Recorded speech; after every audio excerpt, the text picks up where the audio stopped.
Kembali Silik Lidah di Nagari TV di Hotel Surya Palace Hotel. Kemudian kepada Ibu Gemala, seperti yang saya katakan tadi, apakah pola peringatannya itu memang sudah rutinitas kayak gitu itu? Udah setahun 2 tahun saya perhatikan. Tidak ada tabaswi dari tanah bahwa kebanggaan 76 tahun Sumatera Barat itu kalau DKI kan kolosal itu. Apakah ini hanya sekedar menjalankan rutinitas, adalah pekan kebudayaan daerah, adalah penghargaan, adalah rapat istimewa di DPRD. Bagaimana caranya nanti ke depan supaya 76 tahun ini merasuki generasi-generasi milenial kayak saya ini dan kayak teman-teman di sini. Silakan Bu. Terima kasih. Ini baru pertama ya. Kita 2020, ya maksudnya 2020 pertama belum dianggarkan. Ya. Nah, jadi kita belum mempersiapkan karena perda dulu baru bisa mempersiapkan. Kita waktu yang pertama itu kita memberikan penghargaan kepada seniman budayawan, anugerah kebudayaan, dan itu memang sudah kita rencanakan pas bertepatan pula perda itu jadi paslah dia. Tapi pada tahun 2021 ketika ini sudah kita rencanakan dan sudah untuk yang kedua pandemi. Kita kasihan juga kita terlalu besar sementara orang pandemi dan semua orang kena anggarannya kena refocusing.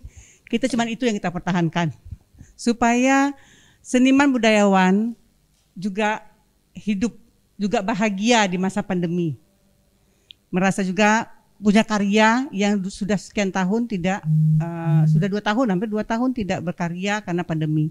Kita itu kita pilih juga milenial yang menjadi mengkurasi kegiatan program-program yang masuk, dan yang peserta pun banyak yang milenial. Walaupun tidak kita batasi ya pesertanya, tapi yang banyak milenial. Makanya alhamdulillah pada pekan kebudayaan kemarin itu mereka ikut dengan kurator yang memanfaatkan IT supaya tidak terlalu berkerumun untuk mendaftar dan sebagainya, dan kita laksanakan. Itu pesertanya dari seluruh Sumatera Barat? Dari seluruh Sumatera Barat. Dan juga ada DokuFest itu seluruh Indonesia. DokuFest itu film dokumentasi. Itu seluruh Indonesia peserta, 132 yang pesertanya. Dari seluruh Indonesia kita seleksi untuk 5 pemenang supaya memberikan penghargaannya dengan hadiah yang baik. Tapi ulang tahun itu apakah kontennya harus budaya yang porsi besar atau gimana? Apakah seluruh OPD nanti juga akan bisa bergerak merayakan 77 tahun misalnya nanti? Seharusnya begitu. Memang semuanya yang bergerak, tidak saja OPD, tapi sebetulnya semua yang ada di Sumatera Barat harus bergerak untuk memperingati Hari Sumatera Barat ini. Bentar Bu, konsepnya gimana Pak Abrizal terkait perayaan itu gitu? Harus ada panitia induk ya. Panitia induk adanya di sekretariat daerah apakah Pak Sekda atau asisten yang menjadi ketua. Setelah itu ketua ini dibagi beberapa bidang-bidang ya. Setelah itu kabupaten dan kota kita harapkan juga berpartisipasi melaksanakan kegiatan di tingkat kabupaten dan kota. Puncaknya nanti ada di Provinsi Sumatera Barat. Nah kita maunya seperti itu. Kita sudah informasikan, cuman COVID ini datangnya terlampau cepat. Nah, sehingga kita tidak sempat lagi merayakan perayaan seperti itu. Untung saja Bu Gemala masih bisa mempertahankan anggaran karena kita refocusingnya kemarin itu sampai 4 kali. Sampai 4 kali refocusing, apalagi di tahun 2021 ini DAU kita itu turunnya 20%. 20% dari total yang sudah dijanjikan oleh pemerintah pusat, sehingga dari 6,9 APBD yang kita rencanakan turunnya luar biasa, hampir 200 miliar. Nah tentu ini juga berpengaruh kepada kegiatan-kegiatan seremonial yang sudah kita coba anggarkan di APBD tahun 2021. 2022 kita berharap ini agak meriah dibandingkan tahun 2021, di mana kabupaten kota sudah akan melaksanakan kegiatan itu di tingkat mereka. Nanti puncaknya kita tarik. Namun sebelumnya kita adakan pertandingan yang kejuaraan-kejuaraan yang sifatnya lokal dan nanti kita tarik penghargaannya di sidang paripurna DPRD yang diserahkan oleh penjabat-penjabat di pemerintah provinsi.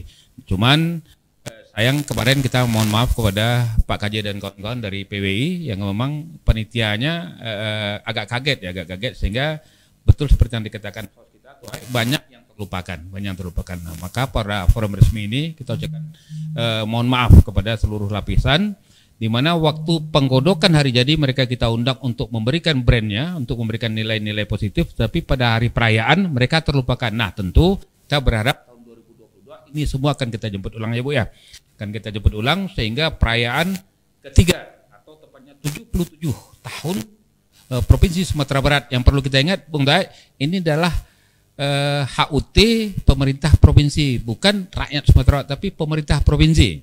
Nah, di perda itu bunyinya hari lahir pemerintah provinsi Sumatera Barat. Berarti yang ulang tahun gubernur dan ketua DPRD? Bukan, pemerintah. Kalau pemerintahan lain, yang pemerintah.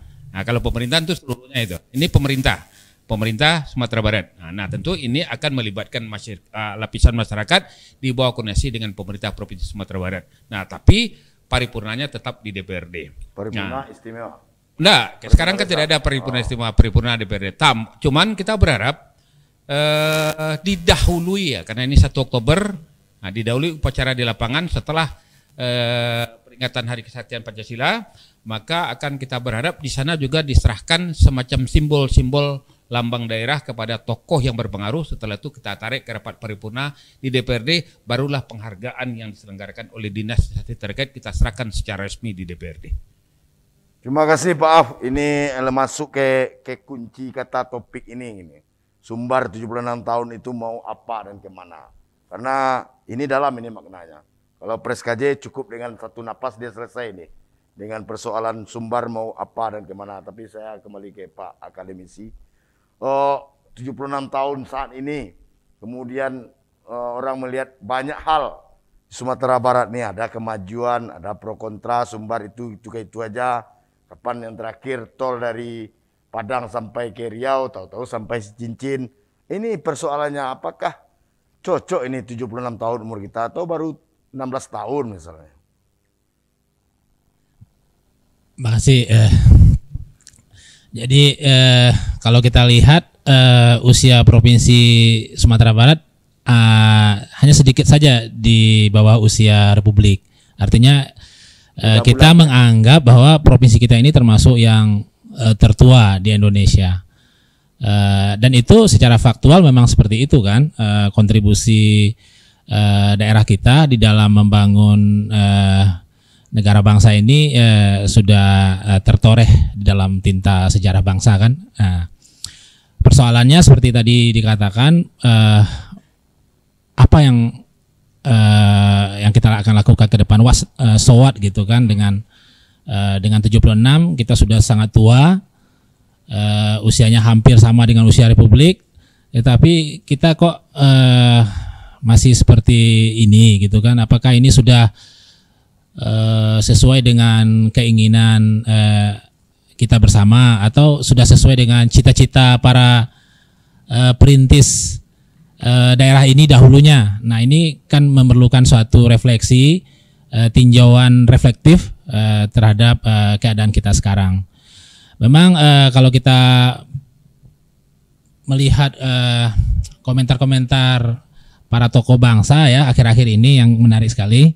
Terakhir itu Ibu Mega ya, Ibu Mega yang mengatakan Sumatera Barat sekarang kok beda dengan dahulu gitu kan. Nah, ini kemudian memicu pro kontra di tengah masyarakat Sumatera Barat khususnya.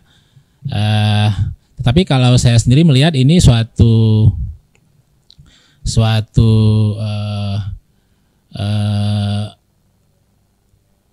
penggugah ya dari Ibu Megawati sendiri sebagai tokoh bangsa gitu terhadap masyarakat Sumatera Barat atau daerah Sumatera Barat sekarang ini. Terlepas bahwa beliau itu adalah seorang tokoh politik ya, tokoh politisi, tetapi kita juga harus melihat ini suatu bagaimana seorang tokoh bangsa menggugah kembali daerah kita, bahwa daerah kita sekarang ini kok tidak seperti dahulu gitu. Dahulu daerah kita ini banyak sekali melahirkan tokoh-tokoh bangsa yang kalibernya nasional. Sekarang memang masih ada cukup banyak juga gitu.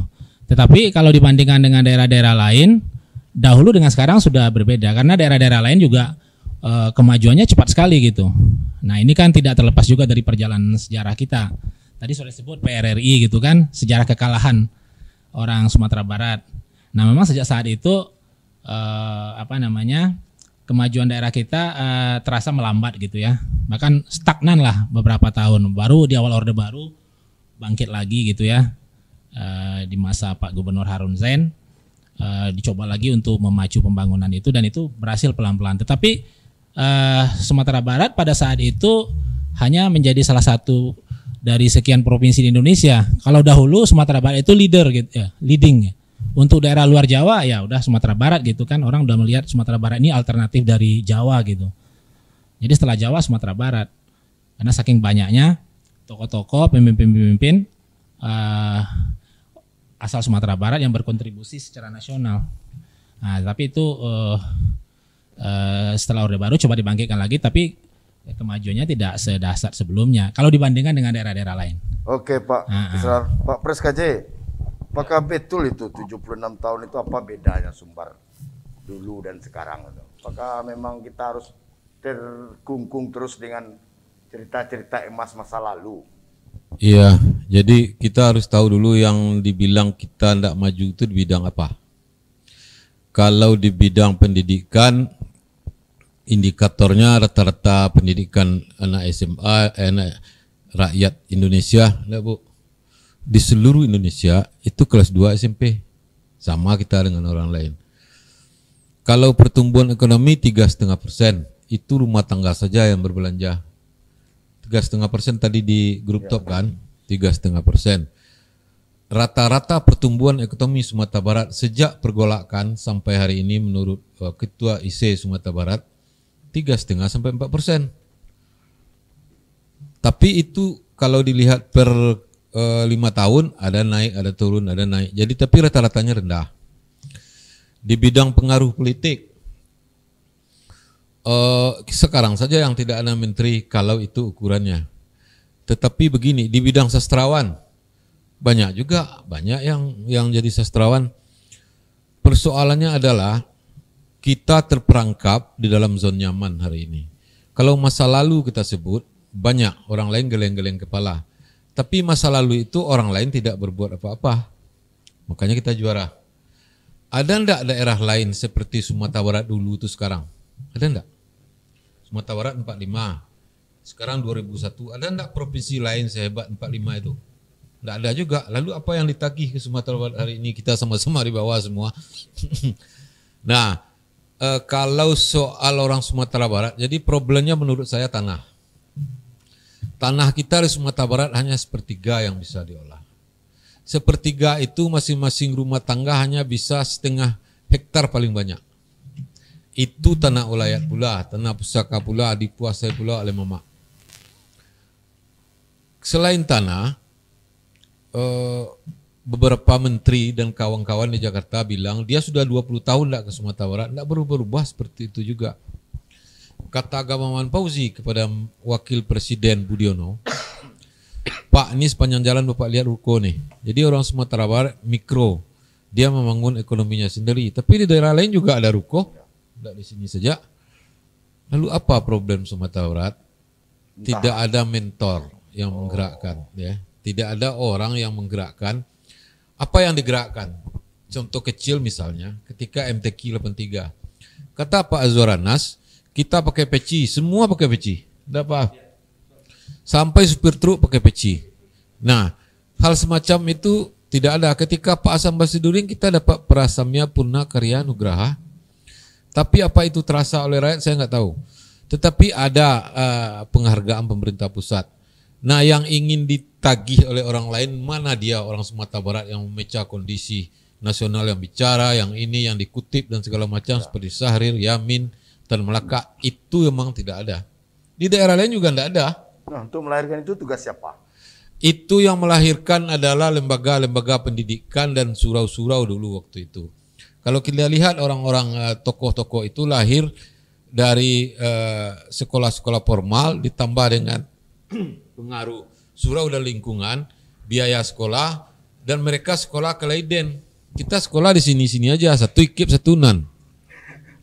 Ada yang ke luar negeri tak balik lagi. Mereka tenggelam dalam dunianya yang sempit, profesionalitas kan. Nah, jadi misalnya gini, Pres. Ketika Uni Kadis ini hebat kata orang di Sumbar. Apakah itu bergaung sampai ke nasional itu? Nah, kita kalau dulu dia yang mencoba menggaungkan dirinya sendiri, berbicara dari pusat. Jadi sepertiga Bapak bangsa ini orang Minang. 9 dari 15 penulis balai pustaka orang Minang.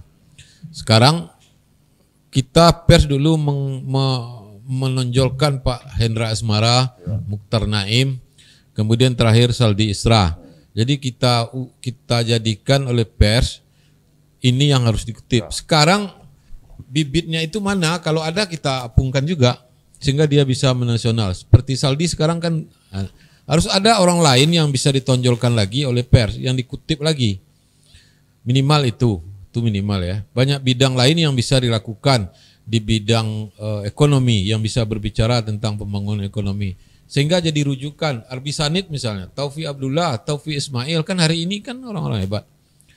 Cuman enggak sharing beliau-beliau itu bicara. Nah, itu yang diminta kayaknya seperti itu ya. Nah, Uni, bisa enggak Uni kayak gitu tuh? Mengaktualisasikan pikiran-pikiran pers tadi itu dalam sebuah menjadi literasi budaya atau gimana gitu di Dinas Suni dan sampai ke seluruh Sumatera Barat. Ada hari ini Putra Sumbar dasa lomba 10 cabang diikutinya cuma dapat 1 emas, berapa hebatnya itu, 2 hari dia lomba. Itu Putra Pasaman. Nah ini kan sebuah ikon sebenarnya. Nah kemampuan PES kata Pak KJ tadi adalah PES itu menjadi influencer gitu. Influencer untuk membuat ikon-ikon baru Sumatera Barat itu. Gimana Uni menyikapinya? Ada masalah di kita. Orang awak ini tidak mau juga mengapungkan. Ada orang yang akan maju lebih baik. Takut terlalu juga. euh daripada orang Jawa. Banyak jadi orang mau maju, ada lagi yang menghantam dari kiri atau dari kanan. Jadi kita sibuk dengan itu. Politik Panjek Tang Pinang. Itu membuat mereka sudahlah kita ini aja dulu. Padahal ketika kita rasakan ketika Pekan Kebudayaan ini luar biasa yang mereka kasihkan. Yang bagus-bagus, apa yang tidak bagus, yang memang yang mereka kami tidak memberikan yang ecek-ecek ya Bu, kami mau yang terbaik kami berikan. Kami pun berusaha untuk mereka seniman budayawan memberikan yang terbaik. Kita juga pemerintah harus membayarnya yang baik. Membayar seniman budayawan itu pekerjaan, dibayar layak juga supaya semua bahagia. Tapi kan dihantam kiri kanan juga. Bully namanya. Kalau jadi saat ini bully namanya. Jadi kan susahnya di situ. Kita mau banyak buku-buku sudah banyak yang anak-anak muda milenial ini sudah keren-keren. Tapi ketika dia takut mereka tidak siap juga untuk bertarung lebih kuat.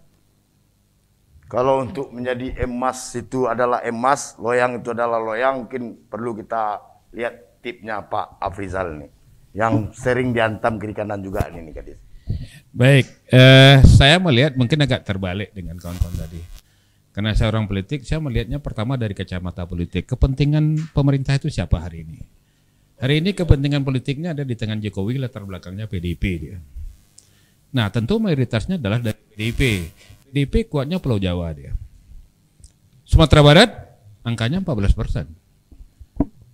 Mau dibawa kemanapun angka 14% bagi Jokowi tidak ada apa-apa dia itu. Makanya 3%. pertama yang diambilkan 3%. 3,5%. bukan Pilpres kemarin. Iya, 11%. Paling 14 dia. 14 Ya, jadi apapun alasannya, maka pertama sekali kita lihat kepentingan presiden itu di balik itu siapa dia. Nah tentu kepentingannya hari ini mayoritas adalah kepentingan Jawa dia.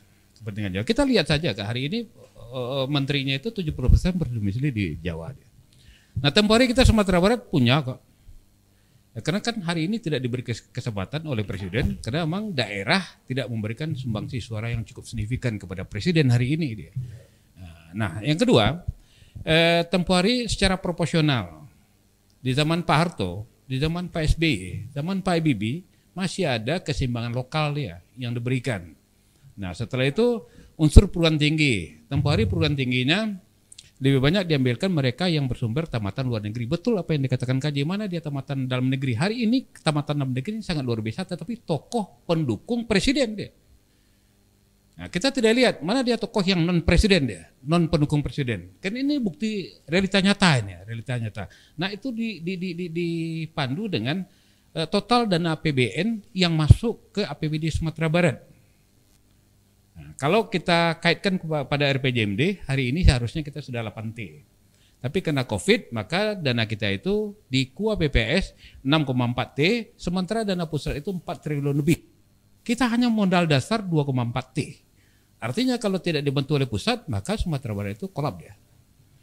Ini dari sisi anggaran pemerintah ya. Nah, kita tidak punya kepentingan, tidak punya orang yang mampu menjembatani, mengambil dana APBN masuk ke daerah. Nah, tentu ini panjang yang akan kita coba uraikan. Kita tahan sebentar dulu Pak Af, karena hukum break ini terjadi juga. Sementara kita break Silek Lidah dari Nagari TV, dari Surya Palace Hotel, Handai Pedis.